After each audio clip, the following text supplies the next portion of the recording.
Hello বন্ধুরা, আপনারা কেমন আছেন? আশা করি খুব সুন্দর আছেন, খুব মজা করছেন বড়দিনে।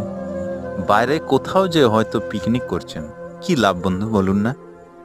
মনে রাখবেন আপনার খারাপ সময়ে, আপনার বিপদে কিন্তু পরিবারের মা বাবা ভাই বোন তারাই থাকবে আপনার সামনে। যাদেরকে নিয়ে আপনারা খুব উত্তেজিত হয়ে বক্স বাজিয়ে অনেক কিছু করছেন না, তারা আপনার সামনে কেউ থাকবেন। ওই পিকনিকটা আপনি করুন আপনার বাড়ির মধ্যেই, আপনার পরিবারের সাথে।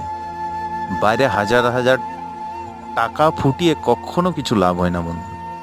কিছুক্ষণের জন্য, দীর্ঘস্থায়ী নয় বন্ধু। আপনি বিপদে পড়ুন, দেখবেন কেউ নাই পেছন ফিরে। আপনাদের সবার দিন খুব সুন্দর ভালো কাটুক, কিন্তু মনে রাখবেন পরিবারের চেয়ে বড় কখনো কোনো কিছু হয় না বন্ধু। এগুলো সব সামান্য কিছুক্ষণের জন্য পরিহাস।